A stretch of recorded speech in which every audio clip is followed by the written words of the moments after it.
Hi and welcome. And I've got Vlad again. Thanks very much for joining us. We're going to be talking all things, well, about the A6X2 and comparing that to the Remarkable, because Vladimir, you are a long-term Remarkable user. You've been there since the Remarkable one, but recently you've been trying out, I know, the Supernote. So we're going to talk a little bit about this, and this is our kind of theme here. What's your kind of laptop keyboard's best friend here? You know, what's the device that you want right by your larger productivity machine, your laptop? We're going to talk about all those things today.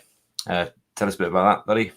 Yeah, thanks for having me on. Sorry, the live stream video here. So I've been trying the Supernote Nomad recently for the past since December, so about 3 months now, and it's just a really cool little device. It's I still really like the Remarkable in my workflow, but I think the Nomad has actually supplemented it a lot in different settings, and like you're talking about, next to your laptop, this has recently kind of found its way next to my laptop more than the Remarkable.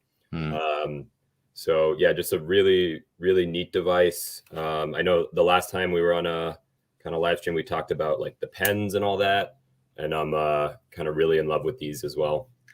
Yeah, it really is nice. Yeah, and you've also recently had a little bit of experience with the Kindle Scribe. I know you put out a couple of videos sort of comparing those two things. Yeah.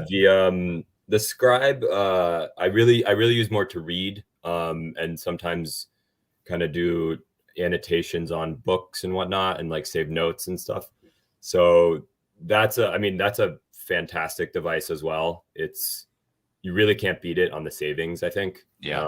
Just because Amazon can do that, But companies, I know like Supernote has talked about the reason why they don't really do sales is because they end up getting all these returns, and then it like flusters their employees, and that's right around the holidays. So I think they kind of keep consistent in their pricing. Yeah, it has. Yeah, the previous generation stayed the same price, which, at least that's predictable. And at least, they're backing their product long term. They're not just sort of thinking, well, we make a bunch and then, we get rid of inventory ready to put out the next one, that kind of ordinary cycle. You really discussed that in your video about the Remarkable too, which you should all check out, by the way, which is it's titled something like, "Is there a Remarkable 3 coming?" Or it discusses the kind of next generation. I know the thumbnail is like Remarkable 1, 2, and then, well, what's next for them?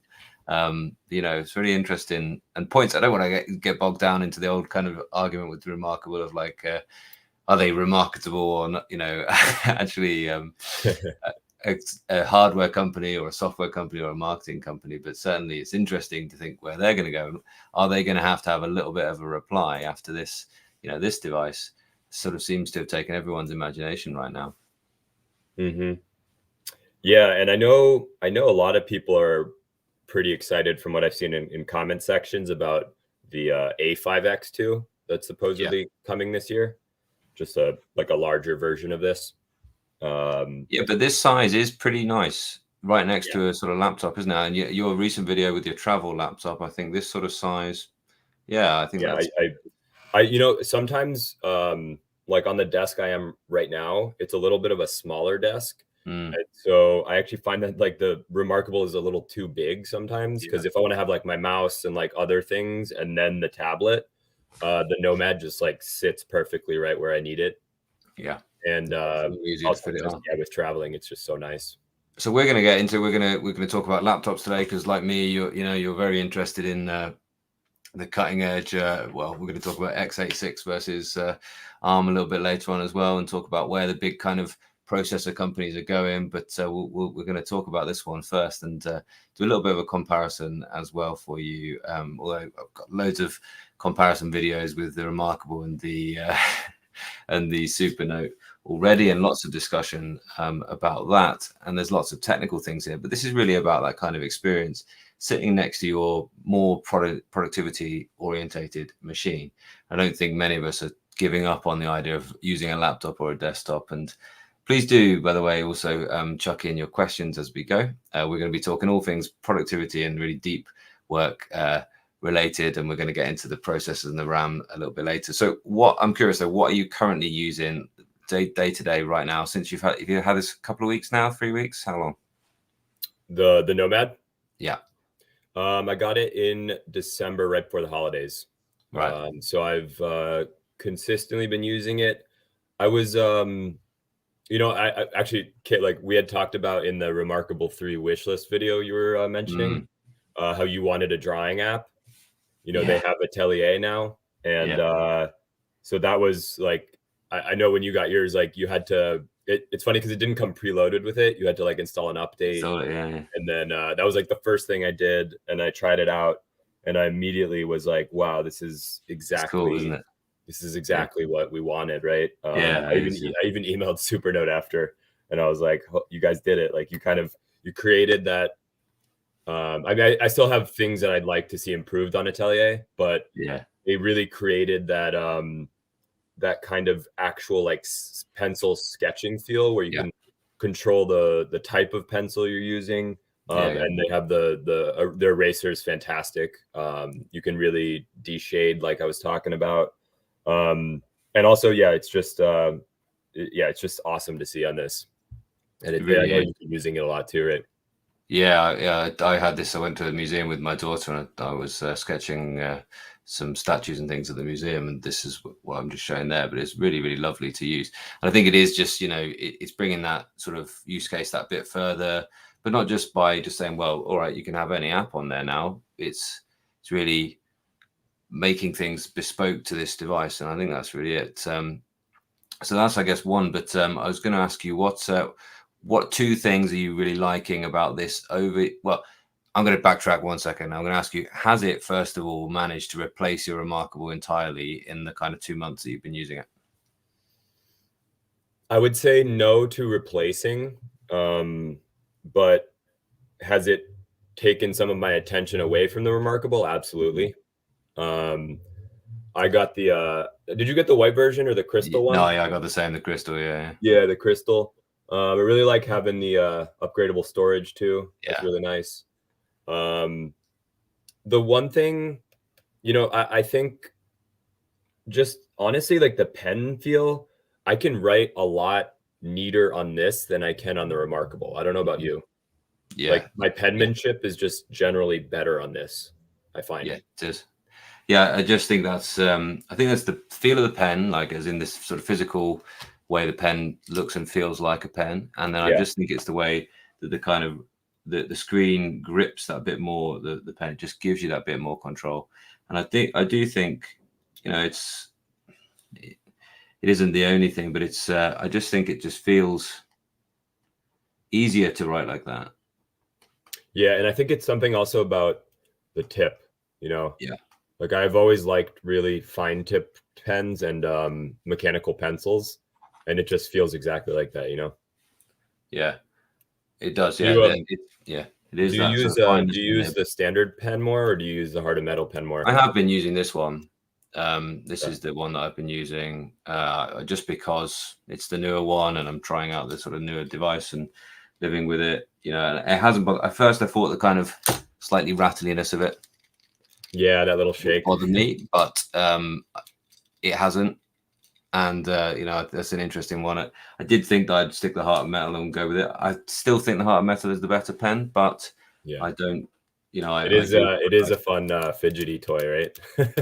Yeah, it's good. Yeah, it's just it's for writing, and as you say now, it's like they've always had this tagline for those who write, and now they've added this sort of for those who draw. They haven't said it like that, but I think it is for those who draw as well, and it is just like for your creative person right next to your keyboard. I think that's where they're going, and whereas I think Remarkable are marketing more in your kind of business meeting kind of category, I think this now is your sort of creative person, which is it's you and I really, and that's our use case for the laptops, is our use case for these things as well. Let's field a couple of questions. I think you've given us at least two things you're really liking about it over the Remarkable, but I guess two things that you aren't liking so much. Have a little think about those, and we'll see what else people are asking. Aside from aesthetics and lack of distraction, what does Remarkable 2 have over something like the Scribe or the Note Air 3? Not a lot, to be quite honest. It just is the simplicity, aesthetics. I think. Yeah, it's ease of use. Yeah. Just for it to be slipping in there straight in there like a notebook and not being distraction, having that focus on one thing, I would say.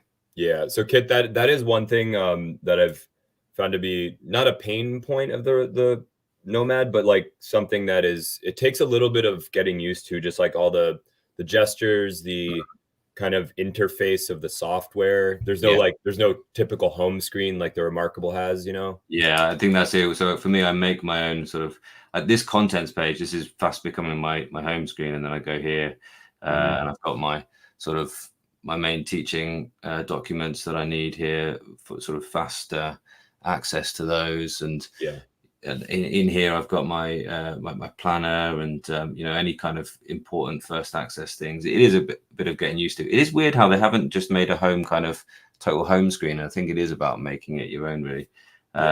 I do agree in some ways, the gestures to some extent, they take a bit of getting used to, I think. There are times when I've had to swipe this down like 2 or 3 times before it's responded for some reason. So one thing that I was telling you about was like when you do 2 fingers and then you loop something with the pencil, I figured out what I was doing wrong. If you have your fingers too close to each other, it doesn't work. You need a little separation. Yeah, it is just about getting used to it. And the same with this is like, does it want it really slow or does it want it quite fast on this bar? And it's got the 2 fingers like to select on the screen, isn't it? Yeah, that feature I actually really like. Yeah, I think that's a really clever thing. I don't know why nobody else has copied that one, to be honest. I've just found sometimes, like the undo and the redo here, where you swipe up and down. I've sometimes found that it just feels a little either laggy or it feels like sometimes it doesn't register one of my inputs. I don't know if you found the same. Yeah, I mean, yes, I think, but again, I think it's more like when you live with it for a longer time, like learning curve. Yeah, you do, and I'd already got used to that kind of the 2 finger on the page. It used to be before they had this left hand. It used to be 2 finger on the page was erase, and I'd gotten used to that. And the way they did it, I was getting really frustrated because it doesn't always. If you put your fingers down here, it doesn't. Yeah, it does now, I think, but like they kind of have this idea of like the pen shadow. If you put your fingers here, see, if I put my fingers where my hand shadow is, it hasn't registered. But if I put my fingers outside of my hand shadow, then it does register. Does that make sense? Yeah. So I imagine this area is now completely given away to palm rejection. When I bring my pen close to it, it's thinking anything where my hand might be, because it knows I'm right-handed, and they're very good for left-handers as well. And then it's going to ignore that, so it doesn't do an accidental press. One thing I think as well, this is really good. The sort of rotate with the auto rotate, and it is really good for that intention. But now I occasionally get accidental presses with my palm on the bar here. So they just need a software there that says, okay, you've rotated into landscape, so ignore the bottom bar. Ignore the bottom, because I do like I like using Atelier in the landscape mode. Yeah. A couple more questions here. Natasha's here, looking forward to this. Yeah, glad you've enjoyed it, Natasha. Warm welcome to everybody. Thanks for this. Why is it never in stock? I'm not sure. I mean, it seems to be selling quite well. I think that's probably why, because it's good and it's had a really good write up and deserves that. So that's probably why. Organizer for Changes here. Awesome to see you here. Vlad, did you watch my live stream with Ed as well? It was really good. Yes, I did. Yeah. You maybe get all 3 of us on the screen at some point. I found the same thing regarding the Nomad being really good for notes. Reading a markup PDF is challenging. Interesting. Do you find? Yes, I have certainly found that landscape helps with a PDF, because this PDF, for instance, that I would just show, if I go last open document, this is an A4 PDF. So even having it down at A5 size is a push. Luckily, my eyes aren't too old at the minute. You can do the pinch and zoom thing, although it's not available in half page view. So you can in the normal view, but not in this view. So, you're kind of stuck like this. But that is why I think we mentioned it, that a lot of people maybe should wait for the A5X2 if you can bring yourself to wait that long. Yeah, like I with fine text stuff like that, it's not. I mean, it's nice because it's a 300 ppi screen, so it looks very sharp, but it is small, right? Like I personally don't find that I use the PDF feature a lot on it, just because it's smaller. And the nice thing is, I've found that rather than, you see, now we're having a We've talked about it 3 times. I've tried to swipe the thing. Yeah. The nice thing is that for my school planner now, I don't really want to open this because it's reminding me that tomorrow is back to school after half term. This is not a PDF, although it was made as a PDF, and now it is the background, it's the template for a note document, and now what I have here, I still have all of the notes functions, so I can still use the headings, I can still use the star marks to do my sort of to-do lists, and this just means anywhere there's a star mark, there's a job for me to do, and I can skip to those pages that way. So this is really good. If you kind of don't need to use the PDF as a planner so much anymore. It is just for your reference documents as well. And then last one so far, smudge and erasing feature for drawing does sound appealing. Yeah, that's the bit of the Atelier I haven't really. It's because I don't make mistakes actually. It's totally been why. But it is nice, having like lots of options for your erasers. I mean, like that is something that nobody's really, don't see that much on any drawing app really. There's like down on eraser options or something, or 5 options. Yeah, it's nice. I mean, it's great, isn't it? It's really, and it's from a software perspective, it's really not that hard to program an eraser like that, right? Like it's perplexing to me that a lot of people don't have that feature. Yeah. But so I was going to ask, do you know, is the A5X, not the X2, the X, does that have Atelier? Yeah. It does now, yeah. Okay, so they got certainly it was in beta last time I tried to install it. I don't think I've got it out and run the one, but I'm pretty sure that's now in the public and the full version now. Okay. Also, we're talking about having a notebook here, and I want to talk a little bit about the actual sort of the benefits of having a notebook, and really, why these digital notebooks and why over paper? Why do handwritten notes matter in 2024? And I was thinking about these pages that I made way back on Remarkable 1, and they've carried over here. I was thinking about these little diagrams that I drew from, I think this was during COVID times, actually. So these were online lectures, and I was sitting with the Remarkable 1. And it's, I don't remember all of the detail of this Keter 8 steps to change method here. This kind of is a leadership model, and how do you make... I don't remember everything about the lecture where he talked about this idea of, weighing the pig. Have you heard this idea? Like you're constantly measuring rather than actually feeding the pig, right? And I look back at this, I can't remember all these details here, but I can remember this page, and this page and the 8 steps to change page comes to mind in the middle of my work life when I'm having to think, right, how am I going to get my team to this point? How am I going to lead them through this kind of change? And my point's not about the leadership model. My point is, when you make notes in this way, it lives with you. And, like 3 years later on, I'm still imagining this page of notes that I made during a lecture about change when I'm trying to do that thing. And I think that's why people are really, it really resonates with people like us, professional people, knowledge workers, who are, working on their computer, which is this kind of difficult to control sometimes, this huge thing that we have to kind of, get through the software, and, it can be incredibly powerful, incredibly useful. We're going to open this up and get it booted up, and, you sort of drive this machine to do our tasks. But yet having something like this just next door to the keyboard like this for your thinking, that's why the idea is resonating with so many people. The idea of making notes, not just, not taking notes, not just writing something down that somebody's told you is important, but making a set of notes that you go back to time and time again. And it's something that really engages your brain. It really, it's different to the act of sort of typing through or working on any kind of productivity kind of app here on a laptop or a desktop. It is a different sort of experience, and it's one, if you haven't considered with it and you're thinking to yourself, watched a lot of content on these e-ink tablets and they're quite compelling, and I'm not sure whether I should dive straight in.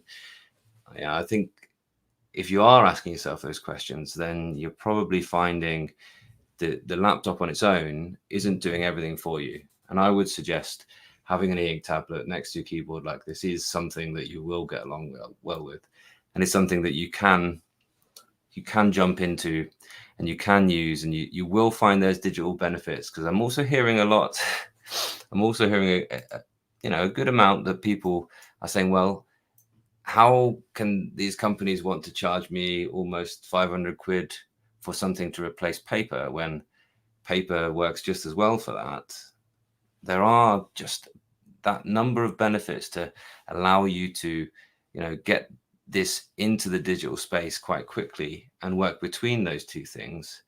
It's also, you're talking about paper, but this to me is really smart paper. Like, there are so many tools and features I can use to, if I'm note taking and I miss something, I can quickly push things down, restructure, reorganize, lasso things, copy things, duplicate things. And it just feeds into the workflow better.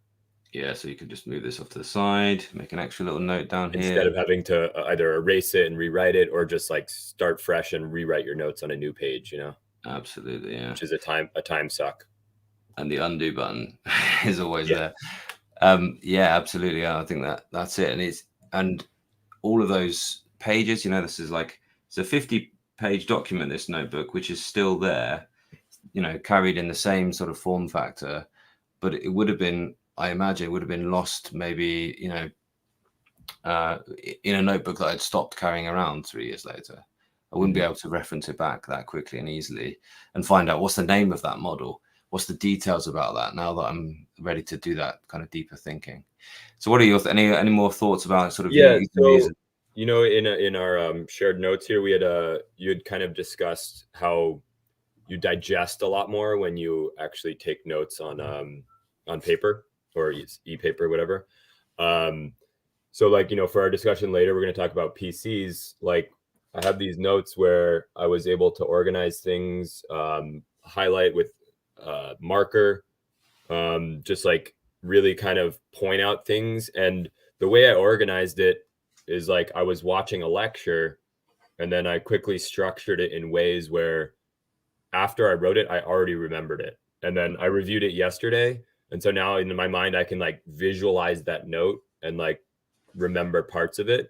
Whereas when I'm typing, I really feel like it's a active versus almost passive thing. When I'm typing so quickly that, yes, it's like I'm getting my thoughts out on the paper, but I'm not remembering a lot of it because I'm not like writing every single stroke of every single letter. So I think personally for me, it's a very active thing when I'm taking notes, like next to my laptop with the Nomad or the Remarkable, versus typing, which, I can type relatively quickly. So it's like autopilot almost. Yeah. It's kind of like you're getting the idea out, but you need to form that idea for that typing to be really, really focused and, really meaningful and contain that deep knowledge, that wealth of knowledge. And, I've just shown you a little bit of those, those notebooks that I then had to organize that into the final kind of project, the write-up of my senior leaders course that I was doing. And it, having those notes to go through those made that process of then typing was just like, it was far less broken because I wasn't having to think about that, move off the tab, to go to a different place to find that bit of research again. But it was right there on the Remarkable next door to my laptop that I was typing away on. And I think that's it. And I think we're talking about these two devices, rather than talking about the other ones at this point, because we're talking about devices that aid you getting into that flow state when you're working, when you're working with your knowledge, when you're putting that together for an audience maybe, or for a project of any kind. And we're talking about getting into that flow state. And a lot of you will be thinking to yourself, are these or which one of these two is the most conducive to that flow state? I hope I hope everyone here kind of recognizes what I'm talking about that state of flow. It's when work kind of just hours go by and it feels like you've only been a couple of minutes and you've been totally absorbed and you haven't had to be, you've really loved that. You feel like connected to something bigger. The challenges match the kind of skill level, is the way Csikszentmihalyi, who really worked on this stuff in the 90s, puts it. It's a really amazing thing when you recognize that isn't just accidental. and you find ways of getting into those states and staying into those states, and they're where you make your best work. So the question is, which one of these two keeps you in that flow state for the longest? And I think I have to concede that currently I get that flow state broken a little bit more often here than on the Remarkable. And I think that might be because of this kind of, we talk about ease of use versus sort of fully featured, and maybe just a couple of those things you were alluding to, like missed keys on here. It has those extra features. There's a really good quality of life improvements, how they're referred to quite a lot. But if they don't work every time, or if you're like, oh, what was that gesture again that takes me back to there? Or, where's my homepage? Like any of those little things. Yeah. Maybe there isn't as flowy a device. And when I made a scoring system for my reviews, a really clever commenter said, add a subjective box. And I think the subjective box is where the Remarkable is king, really. They add things slowly. They add features slowly because they do spend time thinking about, will these interrupt the kind of focus of the device? And so does Supernote, incidentally. But Supernote respond far more to the needs and the wants of their audience and their buyers. And I think that is another strength. So that's kind of interesting, Kip, because I feel like it kind of, in some senses, the Remarkable getting updated slowly might feed better into the user experience, because if you've had it for 4 years since it came out, like you've slowly seen these things and you've probably like put them to memory better. The new things, like one of the new things I use on the Remarkable bunch now is the line snapping feature. But that was added in maybe like two software pushes ago. Yeah. But it's just all those little things. Like I just remember now because there's only like 1 or 2 big updates every time. Last time when we had talked about the Remarkable, I think they had just added the kind of Android feature where you can select text and like choose the endpoint and stuff. Yeah. Which is a little late to the game, but it's like when a new feature comes to the Remarkable, you're very aware of it, I think, and that makes you kind of want to use it more, and then it makes it easier to remember because there aren't that many, right? Yeah, true. Interesting. That is a very interesting discussion. I hope you sort of all in the audience sort of take that for what it is. And I'm not saying that I think these are the two kind of flow champions right here. Maybe when this is the same size, when this kind of next generation of Supernote gets this same size, maybe it'll be there. I know Jeffrey Moss pointed out in his review that you miss more finger presses on here than you do for the other devices. That's maybe true. Yeah, I agree completely. So I actually now I try to just use the pen for every button I press. It works better. That's it. And that might be due to the smaller size as well, Sorry, say again, my buddy. Might be due to the smaller size as well. It's I think to get a fine point touch. Yeah, I think what it is it's basically the same software shrunk down. So I think the kind of active area of each icon is a bit too small on here. The activation press area, yeah, that makes sense. Yeah. So I was looking in the comments here. Did you find it hard to go from the larger size to the A6X? Surprisingly not, actually. So much less than I thought it was going to be. And I think that's because, as you pointed out, often, it's at work, it's my work laptop and this, but this just works so well here. I had zero transition issues. Like it just felt right at home. And like I said, the pen feels, in my opinion, so much better that it felt more natural. It felt like actual paper. The one thing I will say, with the folio, if you have it just flat like this, when it's like open kind of like that, or even like this, I find it to be uncomfortable when I'm writing on a desk.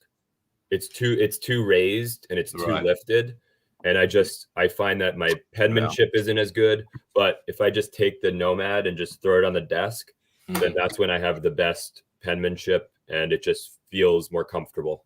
I don't know if you've noticed the same thing. I don't, but something a lot of people do talk about that, and I understand it. I don't mind the kind It of might raised. it might just be because I'm used to the Remarkable, but I was Yeah. thinking about this other day too, and I think it's because they don't have like the most rounded edges. They're a little more squared off. So I kind of feel that when it's like pressing in a little bit. Mm, But I do find when I just have the Nomad on the table, it's negligible. But mm, I really notice it when it's in the folio. yeah, that's interesting. Yeah, it's not something. Yeah, that I'd say that's bothered me, but I think that is. It seems to be quite a common And that's one. just definitely maybe just a personal thing, but Yeah, so I guess if you're in the audience to think about this, well, ask yourself: if you're writing on a thick notepad, if you're writing on a thick pad of paper, you got your 150 refill pad or whatever, and does that annoy you rather than do you need to get quite a thin notepad to write on? If it annoys you, then you'll know what we're talking about. Cool. We're going to plod on a little bit, and I want to talk a little bit more about some of the other ones just really briefly, and talk about sort of 4 kind of ones that I keep coming back to really, which is Remarkable, Scribe, Supernote, and books. Not in a deep kind of comparison way, but I want to just talk briefly about. We've been talking a little bit this kind of ease of use versus features thing. And way back when, I used to put things on a little matrix like this, and like features like this, right? I mean, I No, I think did that. Yeah, I think the way you listed it out there is already in order. yeah, right. Yeah, it is. Yeah, Remarkable is this kind of it's very easy to use, but it's not highly featured. Scribe again. Well, it's probably easier to use and actually has less features. I would say it's an interesting one because Scribe is better for your readers, really, isn't it? Yeah, and I do think Scribe's a little easier to adapt to than the Supernote. It is, but it's also like than the Supernote. Yeah, it's also just like sometimes with the Kindle like operating system, I'm like, what's going on here? Like, Yeah, I mean, I like even when you're just like in a note and you want to go back out to have to swipe down and then go back is like it feels counterintuitive because there's also you can like swipe from the bottom, and it's just I think they need a better cohesive kind of like gesture interface. I don't know exactly how they do it, but it could be simpler. Like the Remarkable, you're like boom back in the last page I was in. So easy, yeah. Even the Supernote, I think like just having that quick swipe where then you have your quick menu system is more intuitive than the Scribe. Yeah, absolutely. Going back. And so the Supernote's somewhere in the middle, really, which is why we often keep coming back to it as sort of balanced device, really. It does seem to be that kind of way. It's often, I'm not going to put it slap bang in the middle, but probably, it's probably still on the low features end, really, and still towards ease of use. But and the books, maybe something there's always more that a thing can do, isn't there? But it's definitely this less easy to use end, and I don't think that's necessarily something they can remedy in a way, because if you want to have an open Android system with lots of choice and control, it is going to be on this lower, less easy to use. But this is something that I still think is worth coming back to, this idea of think about what type of user of tech are you? Do you need something super simple that's just going to get out of your way? But remember, it won't be able to do everything that you might want to do. Quick really, one question for you. The books, I haven't used a books device, but I do use Android. So like if I were to get a books device now, do you think the learning curve would be significantly reduced just because? Oh yeah, if you're an Android user, so that's a then stipulation, I guess. you Right? don't have much of an issue. It is a different skin on top of Android, but every Android essentially works the same. You find the same menus and things. So I wouldn't, if you're a confident user of Android, then yeah, if you're happy to work your way through things like that, then definitely you'll be fine. But really, for you and I to talk about this, like it's a question you've sort of put here is, what do we need? What kind of processing power do they need? And way back when, the Remarkable One, which is still working well for a lot of people, has like 0.5 gigabyte of RAM and a single core processor, maybe dual core. I think it's either single or dual. I can't remember. Yeah, but it's a very they doubled it for the Remarkable 2, right? Yeah. And do these devices, these e-ink devices, need to go the kind of direction that books is going? And they're giving us which isn't even a lot of RAM by Android standards. The books devices have 6 gigabytes of RAM now. And that's by modern Android devices. That's not a lot. Do they need to go even further than that? I mean, what are your thoughts initially? Just so the nice thing is that the Supernote now has the ability to just be swapped in and out, right? So less of an issue for them. But yeah, I guess the question I was posing is that, like, these e-paper tablets, besides maybe the books, aren't super demanding, right? Like it's registering just like a single pen stroke at a time most of the time. Maybe doing some other stuff if I know you can like hook up like Bluetooth keyboards to these, right, as well. Have you ever used one on it? Or? Yeah, on here it's slow. It is too slow. But I think that probably because it isn't so slow on, for instance, the Remarkable, I think they can probably do better. Yeah, but the typing it isn't great on here. And maybe that's what the yes, yeah, I think that might be the thing. But I struggle to see the form factor that's going to be at this size. But do you think so? Basically, on the back here, this is the battery. And if you want to keep this device for a decade, which is the sort of aim of this type of thing, that will want to be replaced. That's gonna degrade in 3 to 4 years of constant use. That's the sort of time span of a battery, and it'll be fine. It'll still work at that point, but you won't get that sort of week and a half of charge that you will currently. This the expandable storage that some people have needed and I haven't touched yet. Haven't got there yet, but I will do at some point, I'm sure. But then actually this module itself, that's the system on chip underneath there. Yeah. And that could be actually swapped out. I don't know whether they've said they have any plans for that, but actually that is something that could just come out by a user. You could get one shipped in and you could say, well, there's nothing wrong with the ink screen.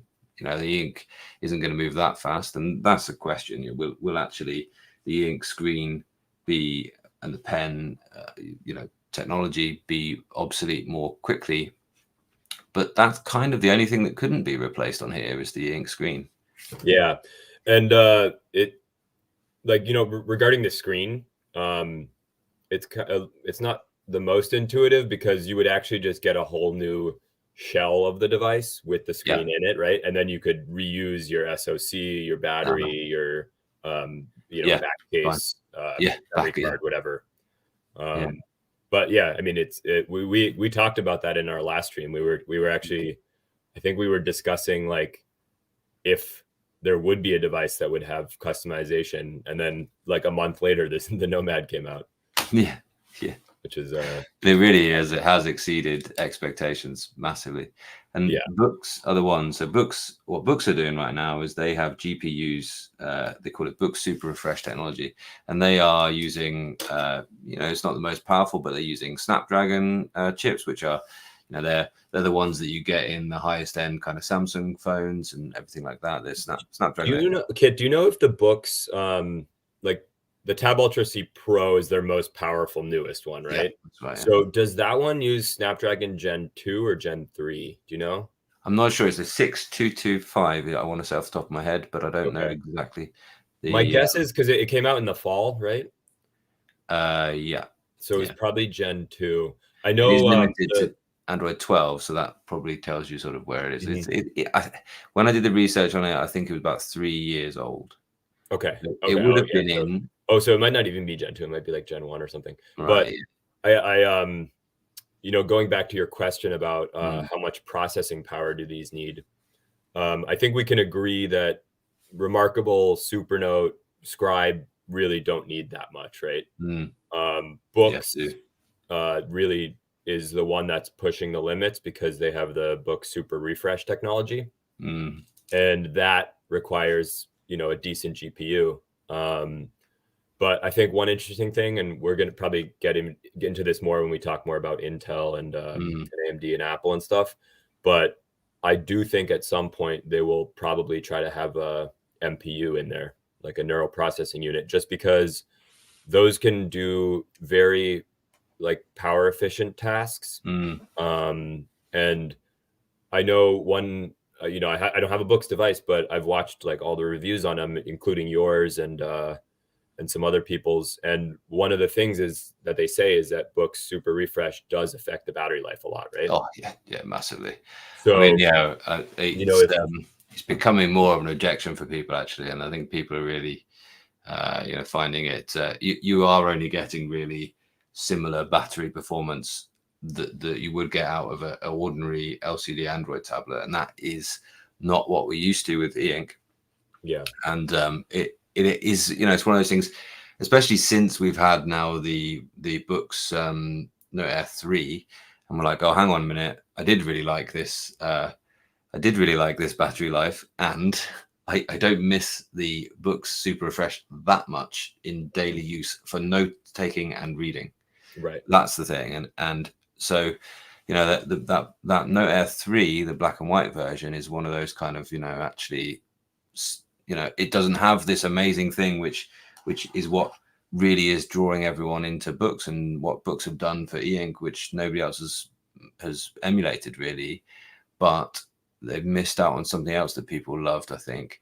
And that's an interesting one. When you use that, and you'll have seen the kind of reviews where it's like, you know, is there anything really wrong with this? No, this is black and white one is still like a perfect device for many users, and it's £100 cheaper, and you get great battery life. And okay, you have to do the occasional refresh of the screen a bit more often. Yeah. You know, so it's an interesting one.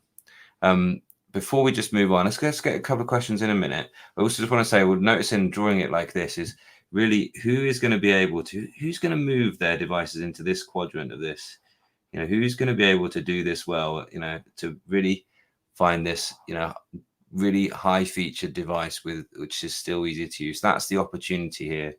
You know, that's the gap. Yeah.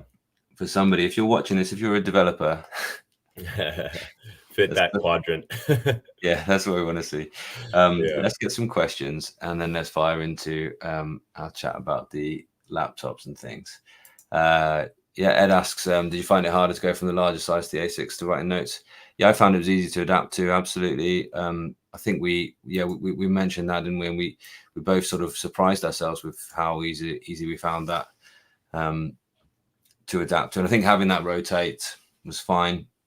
I do still think that I'm going to be happier on the A5X2 though, but we will see. I will approach that with an open mind. Your thoughts? Yeah, I think like I mentioned earlier, it immediately felt very natural. Like, because I like the pen so much, I think I enjoyed it more than the note taking I do on the Remarkable.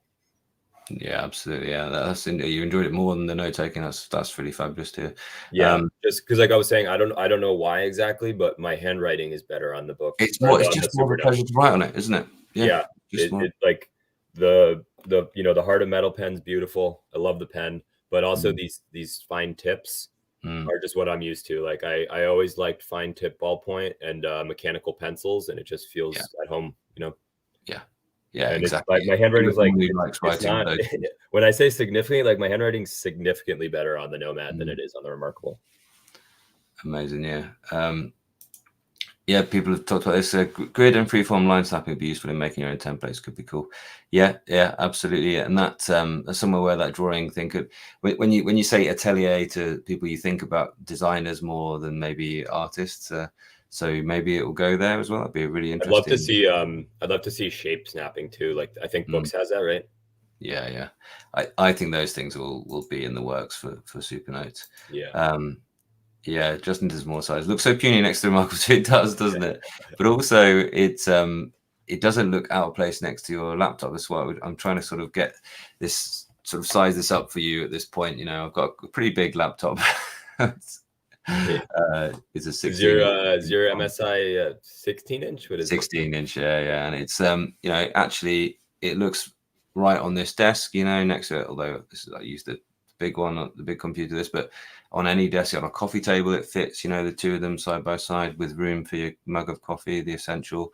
You know, it fits in this size. So it's an interesting one. Actually, as I say, I'll approach that question with an open mind as to whether I really find the A5X2, which I'm expecting to enjoy more because of that size, but actually I've really liked the smaller size because of the way it fits in a bit more with you know, on smaller tables and things, and in and out of your bag, etc. So we will see.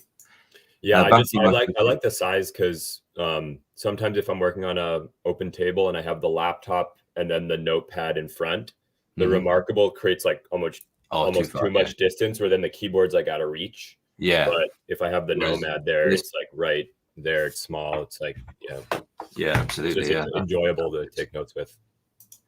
I'm going to show this, you know, yeah, absolutely. It's still room just to have it. Yeah, exactly. Yeah. Interesting one. Cool. Next one. Question over here. What books? BST is. I think that's BSR. He's probably just super refresh. Yeah, it's way ahead of battery technology. Absolutely, it needs. The batteries need to catch up. We'll blame the batteries, Carl. I agree. So this question from Dennis Hua. I haven't been like the most impressed with the Supernote battery. But I do think that's because I use all the handwriting recognition notes. Because like for me, that's like a novelty feature for it. So I'm like, oh, I want to be using that all the time, right? Yeah. Maybe I should be pickier about which ones I do use it for and don't. But that being said, it's still good. Like, but I do find that my Remarkable lasts longer. Yeah, and also if you use the automatic sync and constantly on Wi-Fi, that does sap the battery a bit more as well. So yeah, it's one of those like if you want those extra features, expect to manage the battery somewhat. It certainly is still good though. Yeah. The batteries you say. I'm finding, you know, much more than a week, and that's really what I wanted. The Remarkable one way back when, it frustrated me that I had to charge it although the battery life was great at that point, you know, compared to what I was used to. I had to charge it every 3 days. And when I got the Remarkable, that wasn't the first one. When I actually went to the Supernote A5X, was the next one I had, and I found that I could just charge it at the end of the week. I just charge it the weekend. Okay. Or a lot of the time, actually, if I was working next to a laptop and noticed it was below sort of 30%, I'd plug it in, and that would get me through the rest of that week and the next week, you know. And actually that kind of freedom of just like, occasionally charge it and notice it's on really low battery and know that you still get to the end of the day was really good. Yeah. And you know, that is really sort of liberating in a way. And also I spoke to the people at back in Quirk Logic paper and said, I love your device, but I'm having to charge it every night. You know, and it was because it was constantly polling the Wi-Fi, and it was just like, and it was this idea of having these constantly updating cloud documents. So just give me an option to keep my document on the device and not update it every second. and all of a sudden the battery lasted all week. And then it does make a difference. It does make a difference. And last one of these questions. Yeah, I was just looking at Stephanie's. I'm not 100% sure about that. Maybe there's some viewer that is watching right now that uses other languages that might know. Yeah. I only use Latin languages. Yeah, I'll have a dive in a little while, see if I can find if there's anything in the menu about that. Let's talk about laptops then. So, or not just laptops, but really CPUs and things. So just to finish, we were talking about the MPU there. So I know the new Snapdragon Gen 3, they've improved a lot of AI abilities on it. So I think, you know, maybe this year or beginning of next year, we'll maybe start to see more AI/MPU abilities with like maybe like ChatGPT integration or stuff like that. I mean, I know like on a Books device, ChatGPT already works, right? But that's solely because it's an app and it's using cloud processing power. But if it could be done locally on an MPU, that would be very interesting. Would be really would. Yeah. So I want to know, who should most people buy? Like I know you've said recently that you've basically always bought or AMD for a long time only bought AMD, but who should most people buy? What's your thoughts straight off the bat with this? Yeah, if you talked to me 2 years ago, year and a half ago, I would say go AMD. Absolutely, because they were just way more power efficient. You could get more cores, more threads. But recently Intel, that's the lovely part of competition, right? Intel was kind of stuck for a while and just doing the same thing, just slight increments. And then AMD like completely flipped it around, and so did Apple. And so that forced Intel to kind of have to innovate. And they have like a lot of threads now, a lot of good stuff. They have the P cores and the E cores for high power stuff, and then high efficiency stuff. And now they even have the NPU unit inside, which is just better for lower power tasks that are just more efficient. So battery life is now better. Yeah.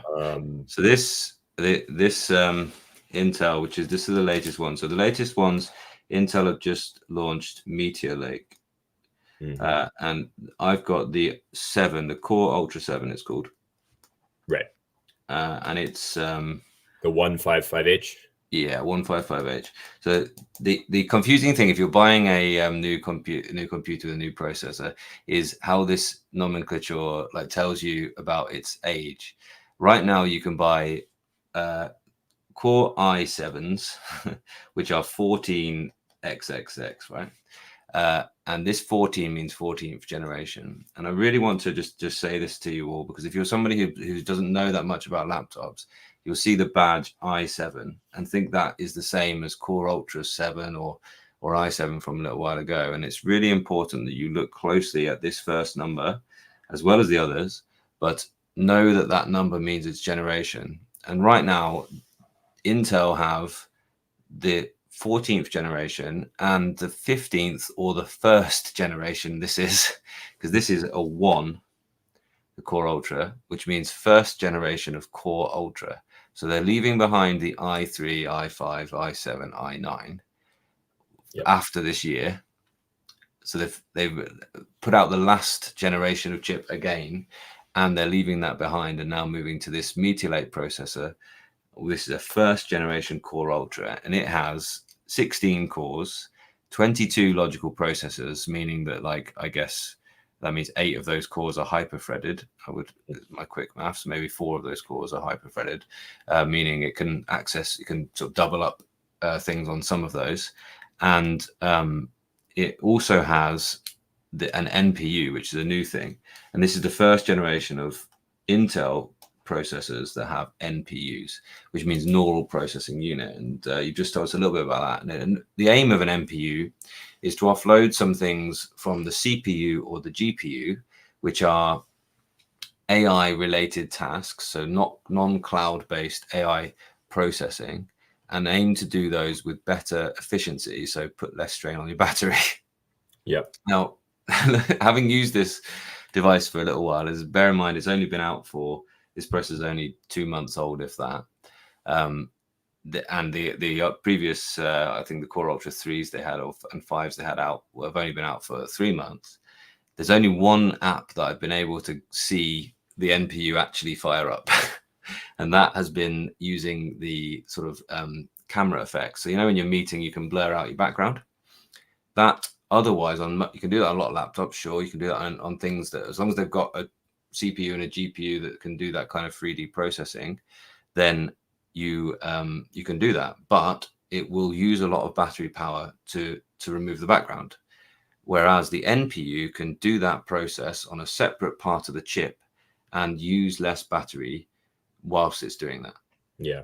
So that's the kind of key idea, is like it's not new processing your computer can do, but it's putting those processes which are quite long. And if you're in a meeting for 2 hours and your graphics processing unit is going full blast doing this processing for your background, and also having to run your multiple screens maybe and all your apps and things on screen, then that's going to have a real hit on your battery life. Whereas this should allow that NPU to take that workload and just sort of, just chug along in the background. Offload it a bit. Yeah. So that's what we're talking about. And the next generation of AMD have these NPUs now as well. They're just coming out at the moment. Am I right? Yeah. Well, so I think I looked it up today. I think AMD's next keynote is in June, and I'm sure they're going to have a lot of good news. Yeah, Lisa Su's going to give the talk. So that's going to be really interesting because they don't have as much now, but they're also, they're on different launch cycles. Like, Intel just launched like around CES timeframe. So there's like a 6-month lag. But in some senses, this is the first year I think where Intel is going to push AMD to do stuff. right. That's an interesting Since one. a while, like, because it used to be the opposite back in the day, right? Like Intel was always pushing AMD. But one interesting thing, you were talking like you only have like one application that can really take advantage of the NPU. When I was watching Intel's kind of in-depth keynote, or it wasn't even a keynote, it was kind of some people who work on the team chatting about stuff. They're talking that like in 2025, more than 50% of enterprise data is going to be managed outside of the cloud. And so that is going to be very MPU based. Right. And they mentioned also that already greater than 60% of developers are already adding AI capabilities to applications. So like you said, there's not much that's accessing it right now, but it's already, a lot of it's already. Yeah, and this is why I bought this one, right? And I looked out. All right, I'm going to get this MSI was the best sort of price I could get. The latest Core Ultra with a decent graphics card for video editing. So this has got a 4060 RTX in it, which is it's good enough. Yeah, great chip. And that means I can do my video editing. Although these are going into ordinary laptops that don't have that kind of video processing kind of capability for your ordinary productivity stuff. If you don't need video editing or games, you don't need to get the high spec graphics card, because also the built-in Arc graphics, it's called on here, is very good. Yeah, it's a little over double the performance of what previous Arc graphics were. Right, amazing. And Intel have also, one thing I think is great what Intel have done here is they've said you can't put the Arc graphics badge on your laptop unless you put at least 16 gigabytes of RAM into that laptop. Yeah, and I think that's their new Evo certification, right? Yeah, that's where a good. They have actually specs for battery life too. Yeah, because they don't want the Evo name on things that aren't like top. Yeah, and you're going to have a bad experience now if you use a Windows machine and try and multitask with anything less than 16 gigabytes. It's not going to really cut it for most. If you're somebody who uses a lot of programs and switches between them quite a lot, you're going to find that. And so the reason I bought this chip was because I wanted to make sure it was future proof. Really, I didn't want to be wanting one of these chips in less than 2 years' time. Yeah. There is a list I've finally managed to find. It was the only one I found was on MSI's website of programs that are currently using the NPU, and things like Lightroom has some things that it already does on the NPU. And there's a couple of video processing apps that do. I think Adobe, even like some of the generative fill can be offloaded to the NPU. Yeah, but I've tried to do these processes in Lightroom that apparently use the NPU, and it isn't. It's doing it still on the graphics card and things like that. So it certainly is on mine. I don't know. I've made sure I've got updated everything, but it's not firing up. So it's coming, and I think the ones, it's not surprising to see that Windows have put something in there, that it can do that. And at Bet they did a really cool demonstration with sort of Intel's sort of open source, open Vino, they call it AI stuff.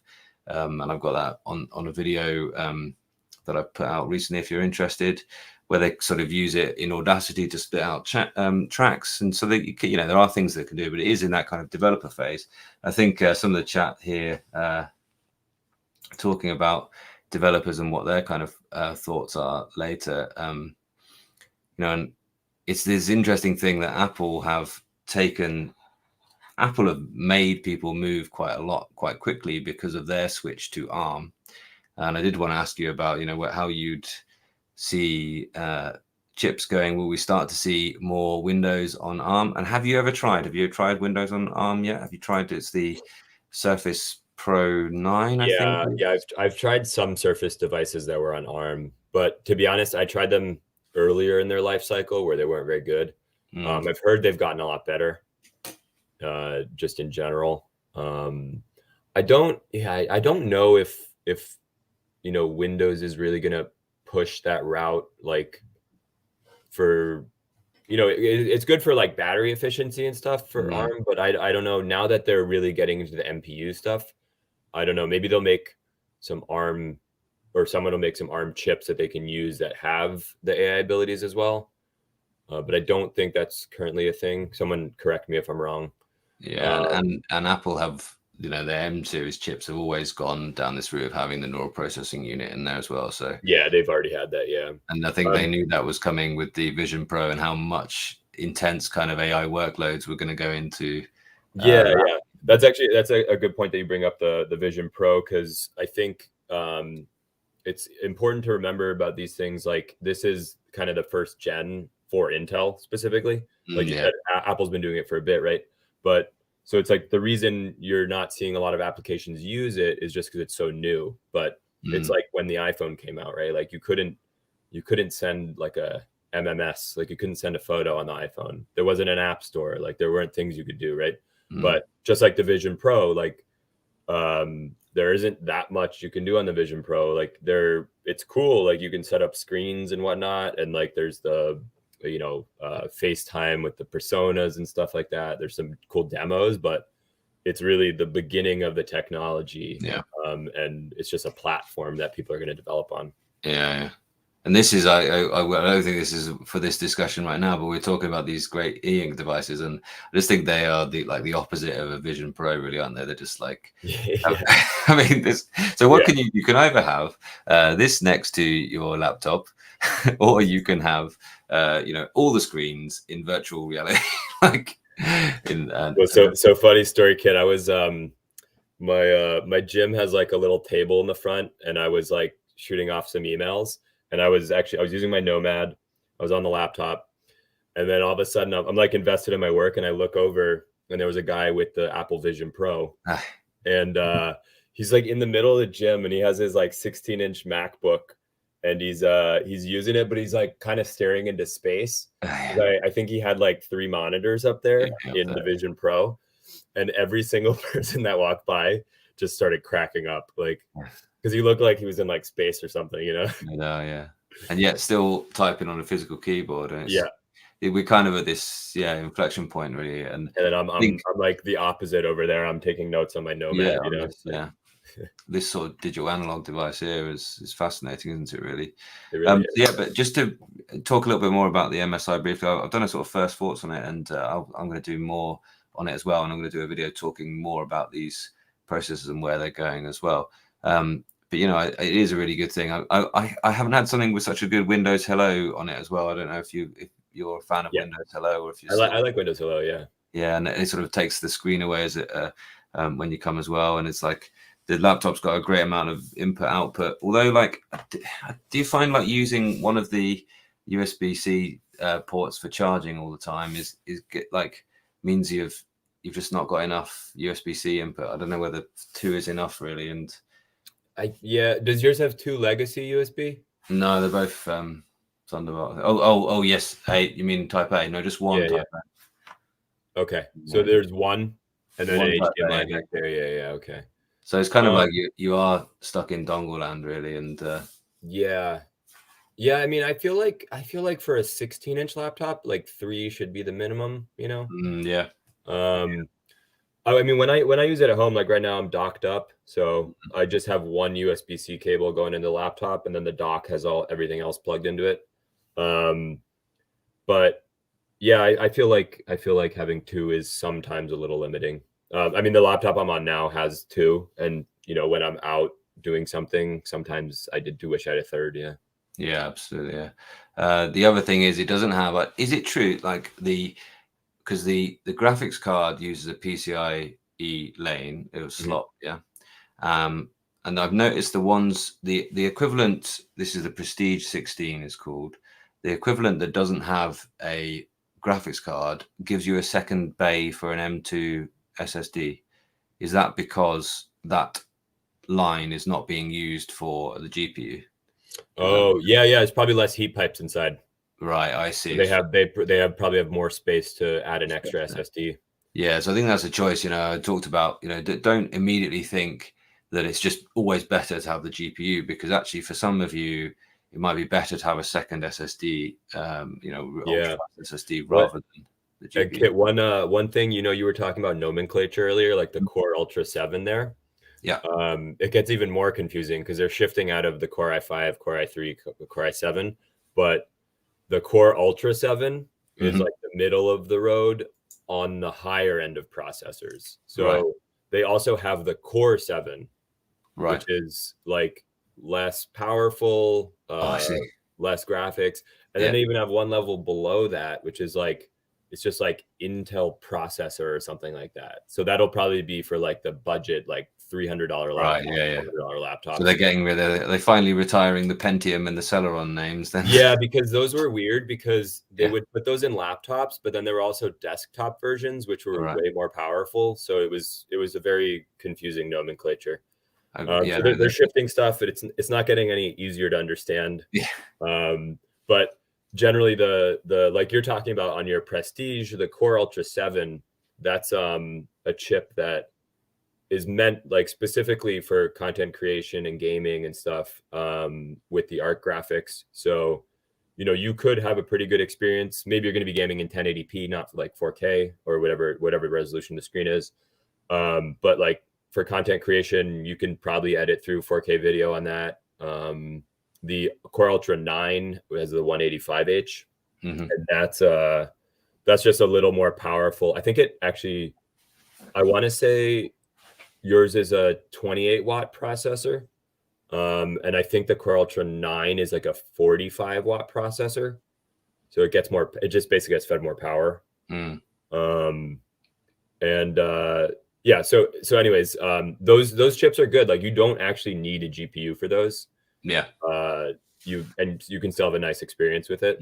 But then again, like for you, you're content creating all the time. So having a 4060 is nice. And what I've found is it's simultaneously running the art graphics chip and the 4060 as well. So I think that's quite useful. Like I know way back when you had to like choose to put the laptop. My first one that had sort of dual GPUs on a core processor, and that I had to say, right now go and use the high powered. It did it by plugging it in basically, and it only fired up the high powered graphics card when you plugged it in. It's kind of this frustrating kind of workflow, right? I'm going to open up Photoshop, so I better make sure I'm using the good graphics. Yeah, or you can like sometimes set when you like open that application to like launch through NVIDIA or something, or like have the. But it will choose to use either or, and it will choose to use them at the same time as well. So some processors on the ARC and some processors, which I think is nice. That's really good as well. Yeah, definitely. So are you using your laptop like as a desktop replacement right now, or are you still? No, I just no. I mean, I bought it because my desktop died and it was the power unit, and so it just took me a sort of week to get that solved, really. I didn't want to not put out any videos for a week and do any work for a week, basically. And I've been, as we'd been discussing before, I've been sort of on the cusp of buying a new thing. And then when I went to BET, the show, education technology show, just talking to the guys at Intel, it got me interested and excited. And I just thought, you know what? Yeah. How was your experience at BET? Yeah, it was really good. Yeah, it was, for someone who's like a teacher, the last time I went was about a decade before.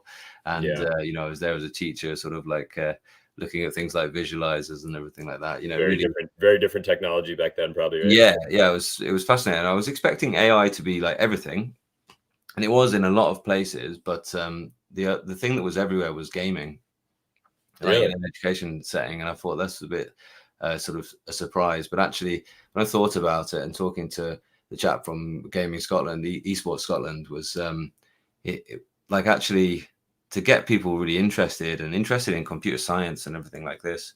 I thought that actually gaming was spot on, and it was a huge deal. Like the gaming, they were running big competitions and all the schools had turned up, and they were playing Rocket League that day. So it was basically just this Rocket League tournament going on in the background this whole time with everyone, fascinating, and just some awesome, really good things. Let's field some comments, and then we'll have our last thing as well. The last thing to say about it, which is nice, if you're at all interested in content creation or anything, full-size SSD full size, sorry, SD card. Very nice. Yeah, great. Yeah, just like glad. Oh, and that one actually slots in fully, huh? Almost. Okay. Not Just quite fully. out a little bit. Oh, that's pretty good though. Yeah. That's a pet peeve of mine. Like mine, you put it in, it's like half the SD cards out, and it's like, I don't know, you can't really travel with it like that, or else you risk like breaking it, you know? Breaking it off, yeah. Yeah. We haven't spoken much about Snapdragon, but they are basically Snapdragon. I think they exclusively are ARM, but they're certainly working hard to bring those into laptop form factors and away from purely Android tablets. And I think that's one to watch for sure. Snapdragon. Yeah, I was watching some stuff on Snapdragon yesterday. Their new Gen 3 processor, 30% faster, 20% more power efficient. Their GPUs are getting so good. Like, I feel like at some point their GPUs are already going to be so powerful that like it's not going to really matter much. I mean, even from this S23 to the new S24 this year, the GPU got better, but I have no complaints on it about in here, you know. So maybe the power efficiency there, but they are adding things like real-time ray tracing, which is stuff we see in NVIDIA and AMD, and Intel has XESS, which is their equivalent. Or no, sorry, that's their super scaling, which is super scaling. Basically, DLSS is what NVIDIA calls theirs. Is like they upsample something. So if you render the game at 1080p, for example, or whatever application, and then they super sample it up to like 4K essentially. So it just takes a lot less power. But Snapdragon's now doing that. They're going to have the AI local assistant, and their NPU is apparently 40% better per watt now, which is interesting. And so I had a question for you actually, because you're in the EU, right? Yeah. What do you think? Well, sorry, UK. Yeah. I'm in the UK. But... Okay, sorry. But I think the UK also sometimes gets the Exynos processor. Yes, right? we do. Yeah. So that's what I was referring to. So Snapdragon is getting so good. Do you think at some point they're gonna stop those Exynos processors? I don't know. I think certainly Samsung. Right? Exynos is Samsung's own. I think they have to play some catch up on that. Yeah, because these Snapdragon processors are getting so good now. They're not going to be able to market it, because I remember feeling a little bit what's the word? Not aggrieved, but a little bit kind of, I thought I was getting this Snapdragon processor, and then I saw that actually the European ones were, this was way back in that Note 20 kind of days, I think even before that maybe. And looking at the benchmarks and being like, all right, it is like 10%, difference. It's not a huge difference, but now, as you're saying, Snapdragon are really going for it. And I think if there is a bigger difference, they won't be able to just do that. And I know, I'm pretty sure that now the later Samsungs are actually all Snapdragon, no matter where you are, unless you go down to the sort of more budget end, I think. Okay. Certainly so your old is Snapdragon, right? Yeah. This one's a Snapdragon. Also, I think incidentally, I think that books use Snapdragon chips now. They're the older ones, but that is where I think this improvement in the GPUs comes from, and that's where that kind of exclusivity comes from, because it is an exclusive technology to them with e-ink. Certainly, they're the only brand using book super refresh technology, and they're the only brand doing it as well as they are. And I think that's because they're able to use better GPUs, which you get on Snapdragon system on chips, essentially. That makes sense. I saw a cool comment here. Go for that one. We're gonna go. We'll do the questions, and we've got a last bit of chat that we've discussed. The Ryzen 8000. So again, 8000. So now if you're looking at an AMD, you want to be looking out for that 8 at the start of, if you want to get the very latest, or expect a higher discount, expect it to be a lot cheaper. Don't look at it if you're getting something that starts with a 7, don't think that should be the same price as something that starts with an 8. And certainly if you see a 5 or a 6, then fine, still decent processors, but they're 3 years old. 2 or 3 years old. So I get this question a lot. Like people are like, should I wait for the next one? Blah blah blah. And I'm like, you really have to consider your needs. Like if you need a laptop right now, you shouldn't wait 6 months to get one when the new chips come out. You should just get one. Like, but that being said, like if you want to future proof it, like, and that's your main goal, then yes, probably wait a little bit, and then get like the 8000 series if you're going AMD, you know. Yeah, good stuff.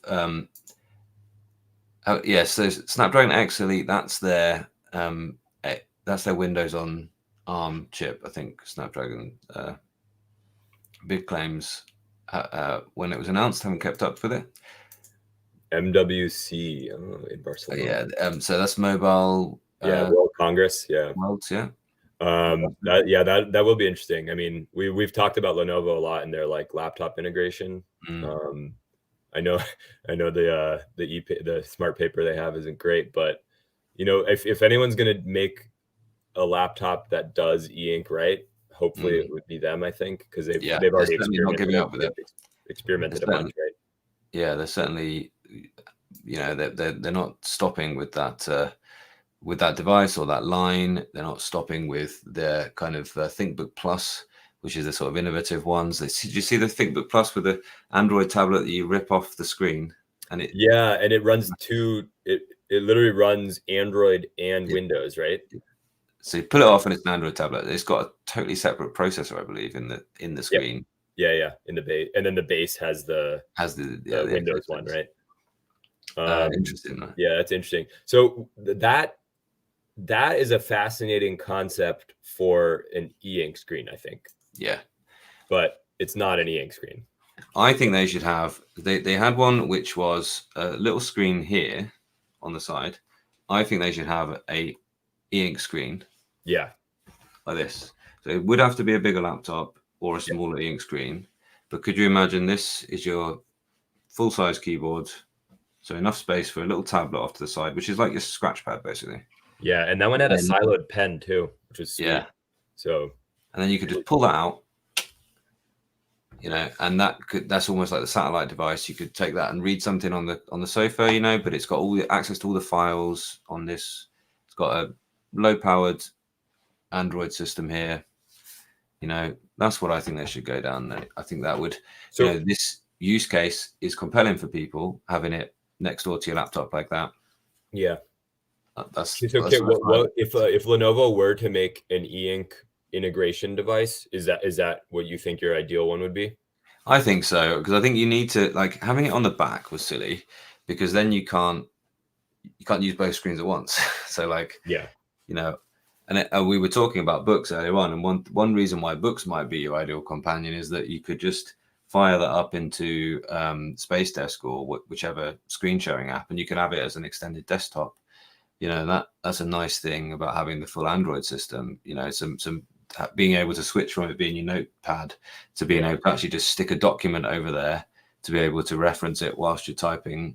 That's all, you know, that lives on or a browser window or whatever program you need. Just have it as an extra little window linked to your laptop might be quite nice. Yeah. So you mentioning that Lenovo laptop, I actually was thinking that I think my ideal format would be something exactly like that, but having the back side be an e-ink and the front side be a regular screen. But then when you detach it, you're not using the LCD. It's just literally like something like a Remarkable or like a Books. Yeah. And then then it has its own processor, right? It has its own like Snapdragon in there or something. But then when you dock it back in, it's a Windows laptop, and you could choose, you know, you could put it in this way. Like, so I want to like consume content, or I want to flip it. And then I want to like, you know, either take notes on it or just have an e-ink thing to read documents. Like that could be interesting. And maybe, you know, they have the capability of doing that. Yeah. I mean, to take the screen right off. Because I agree with you, like having one screen on one side and one screen on the other side, you're never going to use the presenting feature where you're looking at one thing on one side, someone else is looking at something. But if you have the best of both worlds, like have a mobile chip in there for, you know, high efficiency stuff. And, you know, when you're using it in the e-paper mode, it doesn't require a lot of power like we were talking about. But then in the dock, it's got like a full Core Ultra 7 in there or something. So that could be interesting. Yeah, and this idea of like having the keyboard be separate from the screen, and they've obviously got the folding ones as well, where you can like set the screen over there and type away on the little keyboard, and there's lots of places where these could go, and yeah, so there's interesting ones. Lots of people sort of chatting away about this. Let's fire on through. Thank you so much for this comment. Yeah, good to see you, Chad. Yeah, a student's budget. Yeah, look at the Kindle Scribe probably if you're on a budget. I would suggest. Yeah, cast a split page to a computer instead of whole screen. I don't know that any can do that specifically. My advice would be that like books will integrate with things like Windows. So if you wanted to, or you'd be editing your Google Doc, for instance, on books, and then you could just look at that same Google Doc on a screen. Would be the way there. Yeah. Oh, Kit. Speaking of dual screen laptops, someone was talking about the Zenbook Duo. Yeah, I know you've had one of those for some time. No, but have you seen the new one that just came out? No. Oh, it's fascinating. So, maybe I can pull it up and like share. Yeah, you pull it up. I'll have a little look and. Yeah. Oh, this was some we were talking about generation of Samsung Exynos chips. So the current generation of Samsung is closing the gap, but still behind. So yeah, so still expect, and just be that consumer that pays attention to the actual hardware, not just the kind of like headlines. If you read or you see a lot of reviews that saying this latest Snapdragon, but then you're in the EU, so you're getting an Exynos chip. Just look at that information. If you're seeing the badge i7, okay, but it's i7 12th generation, then it's 2 years at least behind what's currently out there. Have you got it available? Yeah, I got it pulled up. Let me show you. Let me just share here 1 second.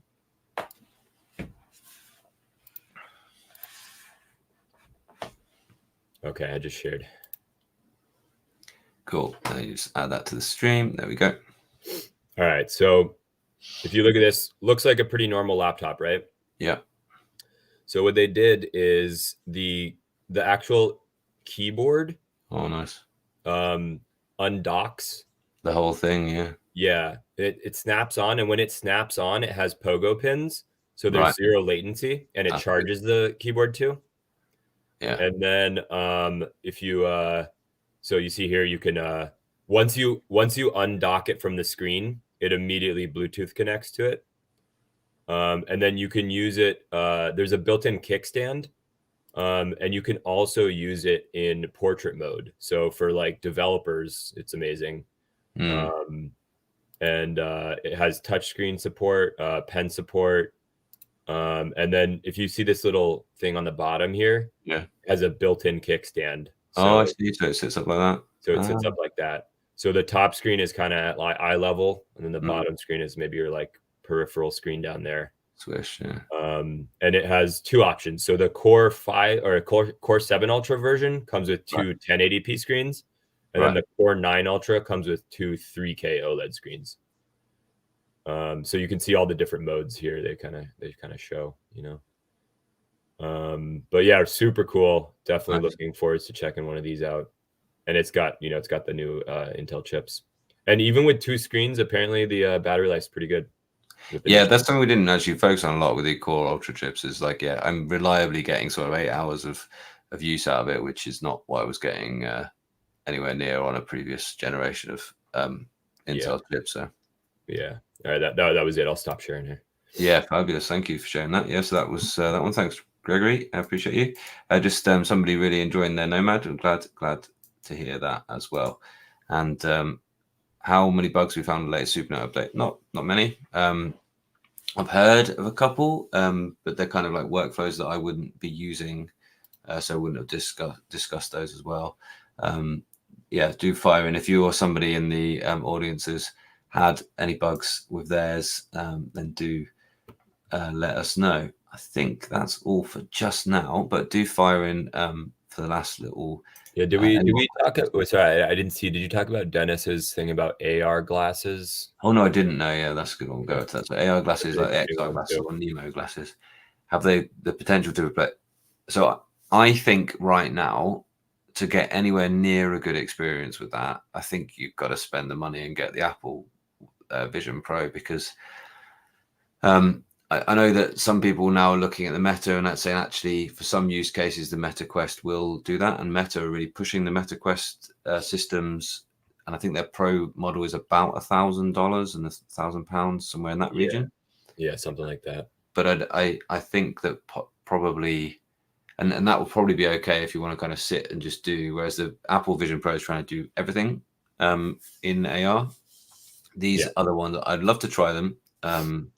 But I'm not sort of hedging a bet right now on.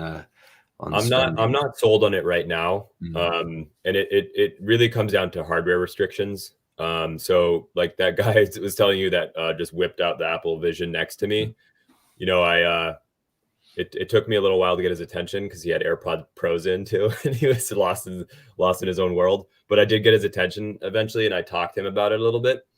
And he was saying that he can't wear it for more than 45 minutes, maybe an hour without it getting uncomfortable. So the hardware is too big right now. It's he said he gets some like eye fatigue a little bit still. And if that is more VR, right? It's AR, but it's like pass through VR. I think when we get to the point where we actually have like AR glasses, like I did like a Meta smart glasses review, when the Quest 3 tech can get into like the Meta smart glasses, then yes, I think it will be viable, because you're going to be actually looking through to the real world and then have stuff overlaid. Whereas the Apple Vision, apparently it does the best pass through apparently of all of them. I haven't tried it yet, but I'm going to go to the Apple store and do a demo. By the way, if you didn't know, you can go to Apple stores and get a 30-minute demo. You just have to sign up.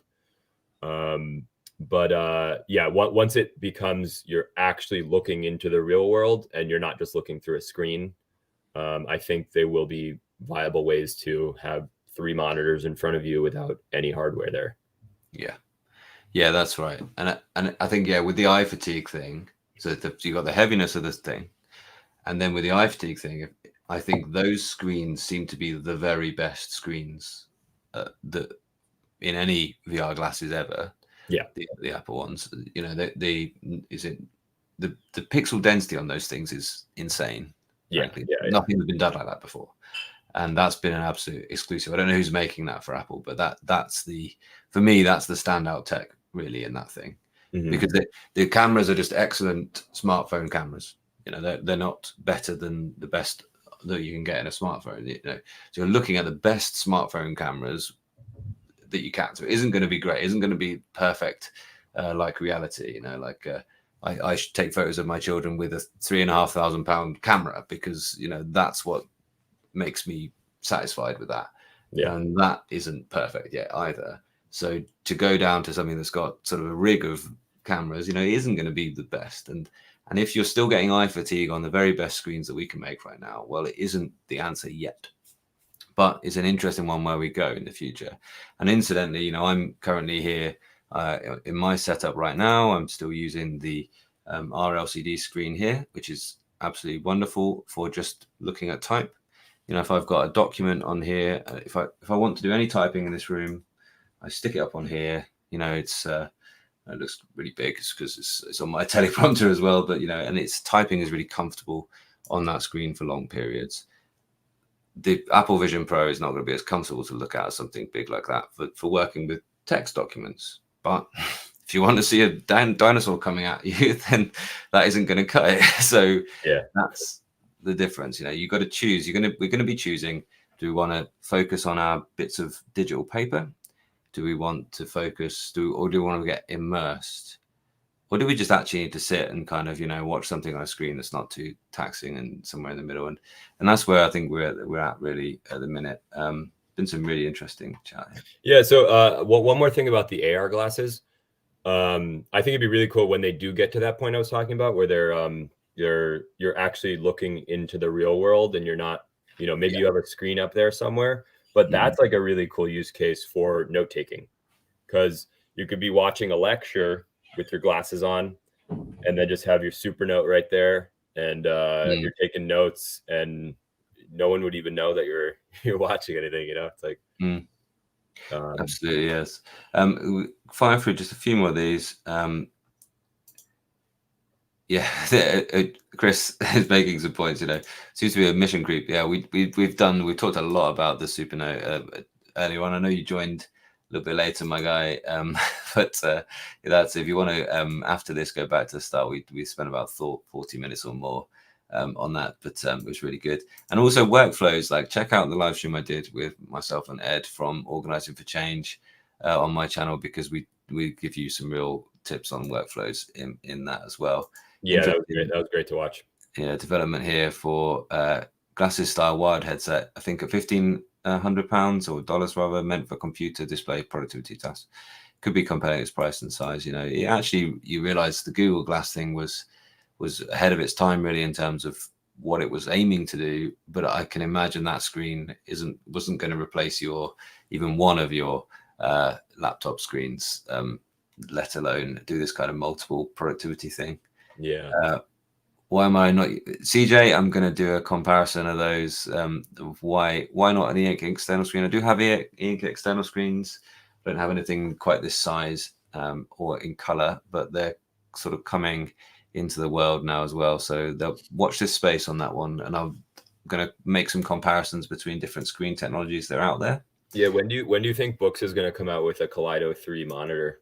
Soon, I think. I don't know anything, but I think it's going to be soon. It's got to be pending this year, I'd guess. Huh? Yeah, for sure. Because we haven't really seen any like big Kaleido 3 screens, right? Big Knees is out now. They shipped the first batch, B251 it's called.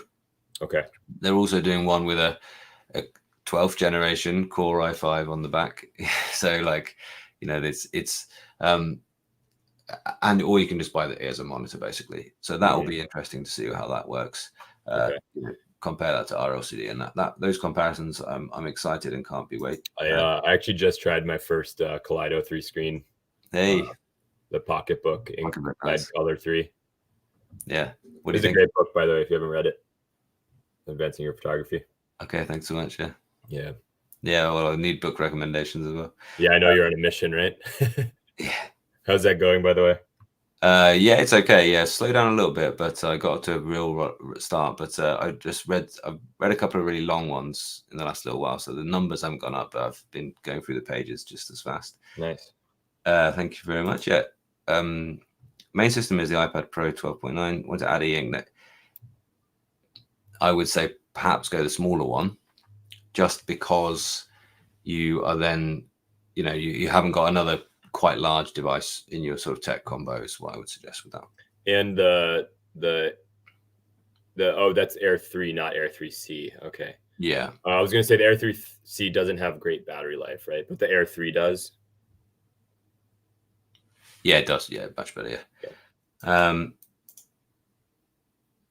Would be okay. I don't TradingView, not much experience with that. What's the refresh rate on that RLCD? Yeah, just fine. I mean, it's the only thing is its response. It's not, the refresh rate is fine. It's not up to like, it is normal. It's 60 hertz. I think is fine with it. But so you're not going to do gaming at 144 or anything. But the response rate is 10 milliseconds. I think I'm right in saying. So it is kind of that previous generation response rate rather than the kind of 2 milliseconds is standard kind of now. So I would say it would be fine. Probably it's 1080p, but it's quite large. Yeah. Okay. And Chris, I'm looking forward to reading your bugs. Please do knock them in, and we'll pop them up after. Just the last bit I want to talk about is Rabbit R1. I don't know how have you had a chance to look at Rabbit R1 yourself, Vlad? Yeah, a little bit. I feel like it's trying to like humanize AI a little bit. What do you think? Well, I've pre-ordered one, and I'm going to nice. dive in. I'm going to, I just think it's an interesting idea. I think the price tag is like, it's not bad. It's $199, I think, or maybe it's more in the US. Yeah, 109. No, it's the same. And actually, so in pounds, it's like less than 200. It's it's whatever the exchange rate is, and that's good. And so it's going to be the case that you can sort of press a button and talk to it, and it will interact with your apps for you. So I wanted to just, if you're not too familiar yet with this, there's two different types of AI. And most of the sort of big things right now have been these large language models.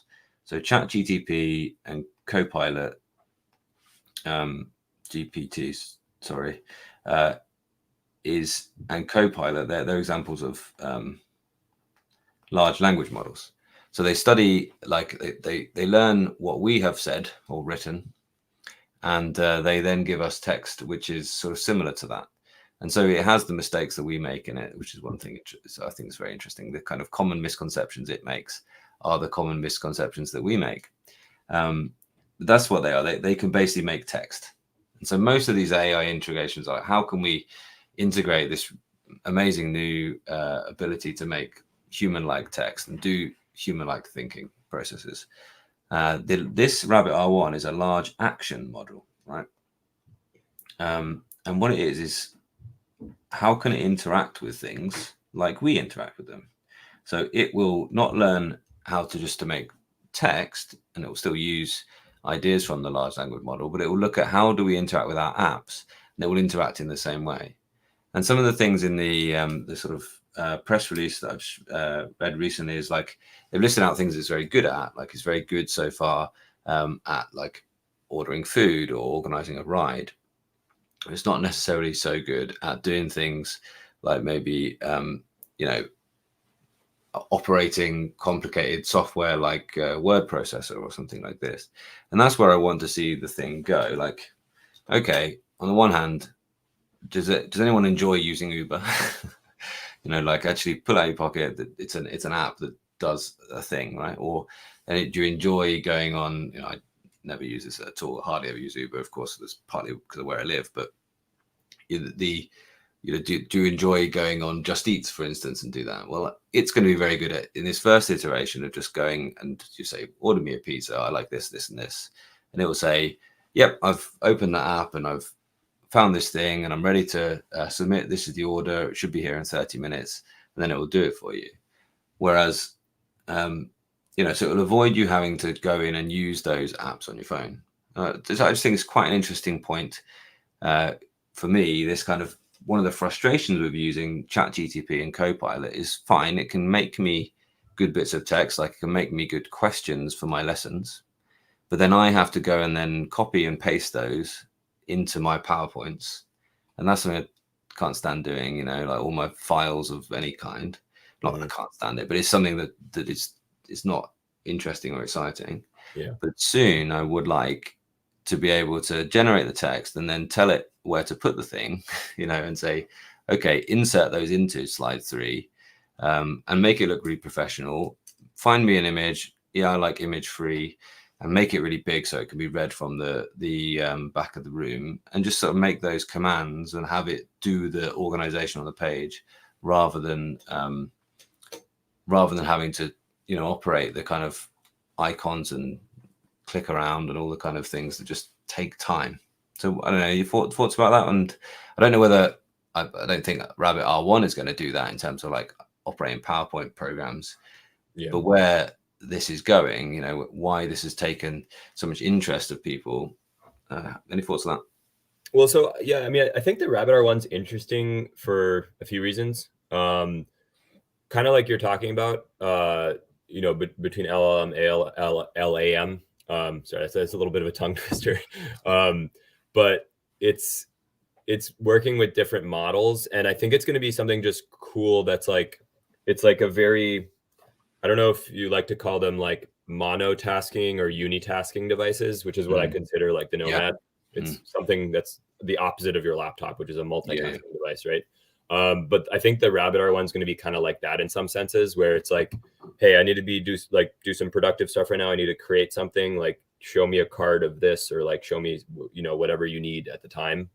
So it'll be really interesting in that sense, as a supplemental device. I don't think it's going to replace any device that you have. But I think what it could replace, and it's clearly targeting to replace your smartphone, isn't it? Like it will be able to be a phone. It will be, we'll be able to have a SIM card in it with 4G, 5G connectivity. Yeah. So, and I can tell you, I don't know if you know the company that designs the hardware, no. Teenage Engineering. Oh yeah. I have 2 devices of theirs. I have the OP1, which is a music synthesizer, And then I have the Pocket. It's called the Playdate. It's like a little gaming device, but it has a crank in it. And Teenage Engineering makes amazing hardware. Like I can't even describe to you how good that crank feels or how the dials feel on the OP1. They look almost toyish, but they're not. Like they're actually made of like metal and like really good materials. So I'm thinking the R1 is going to be like a pretty nice piece of hardware too. Nice, yeah. It's just certainly got that fun kind of vibe to it, you know. Exactly, yeah. Like I'm saying, it's kind of like trying to humanize it a little bit, right? Yeah. Cool. So that's a fascinating one. So watch this space on that one. I think the first batch is coming in late March, and I think I'm in the 6th batch. So we'll see. We will see. Also, I know last time we talked about framework. My computer should be getting here probably within the next month or two. Cool. So we'll next time we talk, we can discuss that as well. Yeah, I'll look forward to that. Absolutely. Yeah. So go on then. Chris's list of Supernote bugs. Marker dot on the full calendar has disappeared. Yeah, we were talking about this. This is the 4th time now. 4th time's lucky. The marker dot. Get out of this view. Oh, I see. So like having a thing, you can't see the dot for the event on here. Fine. Yeah, that's gone. That's weird. Yeah, strange, huh? File naming not allowed to change if lowercase if you've already written the name in uppercase. Yeah, I don't know whether that's something that would be easy to do in any other device, but I mean, yeah, probably not. I'm wondering if that removal of the dot came from their last update, where they updated some things, and then they made a lot of changes to Atelier actually because it's so new, obviously. One thing, Kit, in Atelier, for the life of me, I don't understand why you can't control the pen width. Pen width, yeah, agreed. Yeah, you got the color, but not the width. Yeah, agreed. Or like you have the hardness, right? Like the hardness of the pencil. Yeah. You don't have the width of it, and I'm like, it's a so little. You've got all the different color, you got all the different like tones, and then you can also change the color in here as well, but you can't change the width. Exactly. And it isn't tilt sensitive. Yeah. The pencil could be, and I think that would be one thing to see for sure. Yeah, I've been trying to keep a log as I use Atelier of like things I'd like to see improved to like let Supernote know. Are there any other things that you would like to be changed there? I mean, yeah, I've got notes, but like I think I've kind of I feel like I've made so much content on this device now. The manual is there now, by the way. It wasn't initially, but now when you go into settings and you do get a full manual. This is what Chris is asking about, I believe. So when you go into settings now, you do get the actual manual. Yeah, you print it out. Yeah, or send it over without the screen flashing on every single page. You got it already, yeah. No, I didn't know. I wasn't aware of that, Chris, but that's something I'll have a look at. And this is a good thing because we talked about the sort of why can't I not annotate on it then? We talked about the sort of learning curve with the thing, and I think go through the manual. That should be your first port of call on any of these devices. Is have a little session with the manual, and find the things that you want to use it for, and make a little note. Then make a little screenshot or annotate it if you can. On you don't seem to have to write on this at this point. Take a little screenshot or something, or annotate on it, and keep it for yourself so that you can dive back into that and do those things quickly and easily. Just familiarize yourself with all that it does. You'll be it will smooth out that learning curve, and you'll have a much better time getting to know it than anything else. And then there's also a couple of nice comments about Rabbit. Sounds really good. Feeling with all the business Apple have purchased, it'll be something they offer later. Okay, yeah, interesting. Yeah, because it is a question like, is it just actually, well, this will come to Siri and this will come to well, not to Bixby, but what I mean, the Google Assistant or whatever. Is this large action model just the first? Are they just the first ones to really make a splash and talk about these things? Will Siri be fast on that? I guess another one is the Humane. Have you heard of Humane? It's that one that's like you're supposed to wear. It has like a little camera. That one I'm definitely like less sold on. I think it got a lot of hype and like a lot of people like pre-ordered it, but I don't actually know how useful that one's going to be. Yeah, we'll see on that one. Yeah. Grok is doing some real good work with real-time AI and open models. Okay, I will look into that. You heard of Grok? I have not, no. No, so that's a new one for me.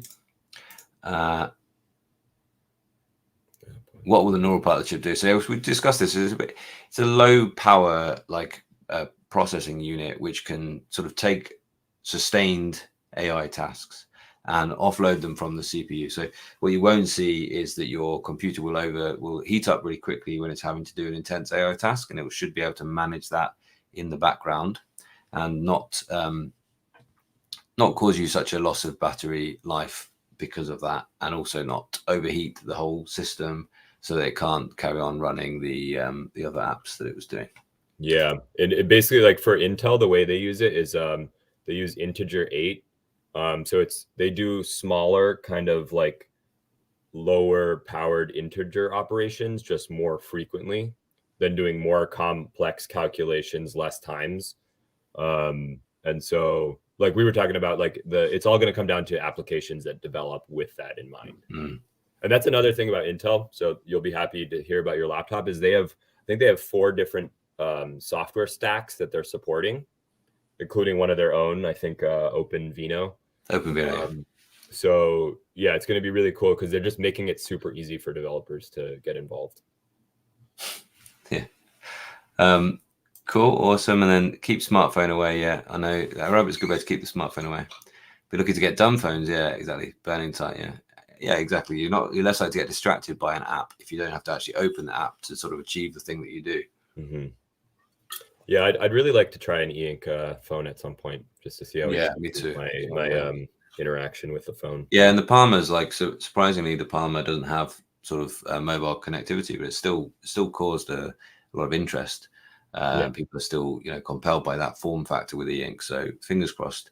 Make a little Kaleido 3 version of that with a SIM card, and I'm sure it'll sell pretty well. Yeah, absolutely.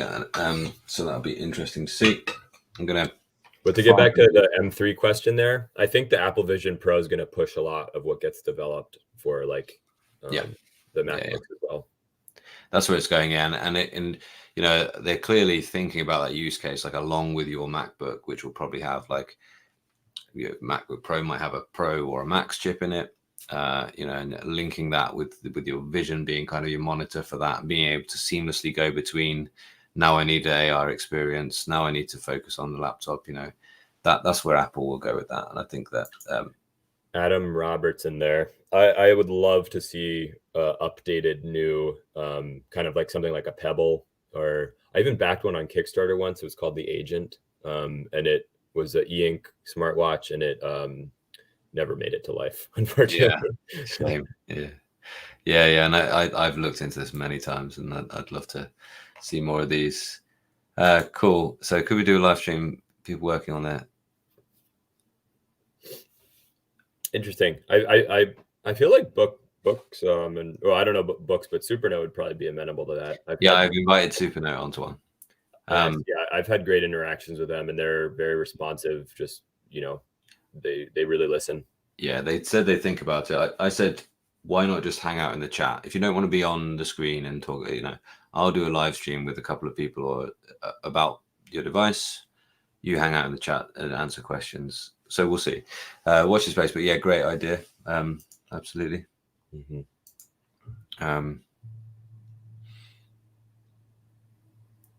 But again, you're having to manage versions. What you can do, if you're on the Google Doc version, then and you're uploading to Google Drive, or I think you can do OneNote as well. Yes, it is saving it. You can interact with that Google Doc and save it, and yes, you'll have a live copy, but you will have to do a little bit of managing versions, or you can use the sort of what's the word I'm looking for, you can use auto sync up here, or you can press. I've got it to, I have to press it to sync, and it does the whole. It goes to my Google Drive and it copies every single file again. So it's I don't know why it does it this way, but it's quite an intense process for it. So if you have it automatically doing that, it means it uses a lot of battery power to do that. But yes, you can work on the same .doc file, and you will see the real time changes. Cool. Right. I am going to wrap this up. Thanks so much to everybody. Yeah. Interesting to see. I'll take, I haven't heard about the Wove. I'll take a look at it. Yeah, absolutely. And yeah, hate brand names. Yeah. I know it. Like, again, these are things for these are things for the neural processing units of the future to make sure they're learning the things that you write and make sure they're keeping them in there. And that's enough ranting for one evening. Yeah, it's been interesting. Thanks so much, Vlad, again for being here. Thanks for having me on, Kit. It was a great conversation. Yeah, and we've got some ideas for the next one as well, haven't we? And we've got a checkpoint. I'll look forward to talking and finding out about the framework. I was very tempted, but I just couldn't wait. In the end, I just I had to like go dive straight in. And and I mean, to be fair to your credit for getting the Intel chip, like the framework I'm going to get is not going to have an NPU in it. Right. It will eventually because I'll be able to upgrade it down the line. But like if that's something you want right now and you want to future proof it, then you made a good call there. Yeah. So I think so. Yeah. And we will also talk about this Rabbit R1 and these large action models again in that future one as well. Yeah, definitely. Yeah, and thank you all for watching, and thanks for hanging out with us and all the questions. Yeah, and your thanks for all the great comments, everyone. Vlad's channel is in the description, so make sure you check that out. Cheers. Yeah, take care. We'll talk again soon, Kit.